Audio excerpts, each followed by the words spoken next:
Trouble is coming to paradise, as Hae-Young and Ji-Wook have a huge falling out.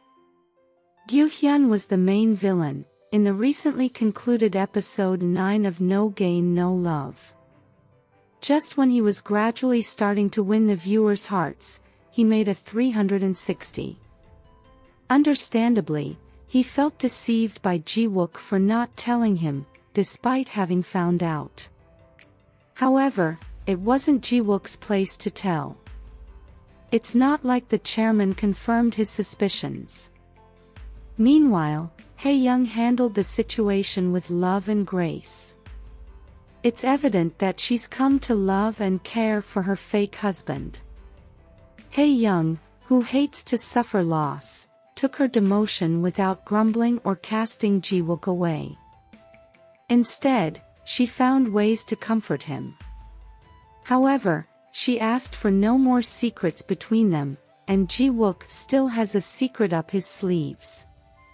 He still hasn't told her about his connection to her mother. And from the preview for the next episode, Hae-Young will accidentally find out.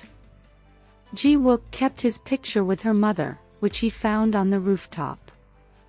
This is what Hae-Young finds in the next episode. Ji-Wook traveled with Hae-Young to Busan, secretly bidding his farewell to her. After Gyu-Hyun's ultimatum, and threats that he'd be an obstacle to Hae-Young, Ji-Wook decides to quietly leave her side, not before spending quality time with her. Meanwhile, I have a feeling of love and hate when it comes to Gyu-Hyun. He's shown compassion by striving to make amends after realizing the trauma he caused Ja-yeon. However, he handled the situation with Ji-Wook poorly. It's obvious he's under his mother's influence, but as an adult, he should be capable of thinking for himself. Makes you wonder how he plans to protect and keep Ja-yeon, with the kind of mother he has, and his inability to stick up for himself. The chairman crying because of his plant, while his house is burning down, was both funny and ridiculous. Meanwhile, Hae-Sung is in a predicament. She's facing the downside of being in a polyamory relationship. She doesn't know the father of her child. Ha-Jun finally found out Ja-yeon's secret.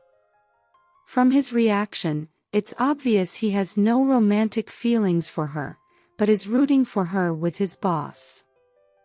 Ja-yeon, on the other hand, is close to a nervous breakdown because of her father. Trying to protect Hae-Young, she arranges to move out of her house, before her father finds her. Meanwhile, a drunken Gyu-Hyun winds up in front of Ja-yeon's home, causing a commotion. Realizing something is going on between Ja-yeon and her boss, Hae-Young pursues Ja-yeon, disbelieving she'd fall in love with her hater. The next day, realizing his error, Gyu-Hyun tries to sneak out of the house, but is caught by Hae-Young. They all sit for breakfast, and Hae-Young makes her stance about his relationship with Ja-yeon known. Meanwhile, Hae-Young was regretful, and missed her mother in the last episode. She visits her, and finds her wedding picture with Ji-Wook on her nightstand. What's more, the news about Ji-Wook's identity circulates in the company. Despite the uncertainty of her position in the company, Hae-Young finds peace with Ji-Wook. On the other hand, Gyu-Hyun and Ja-yeon take the first step in their relationship.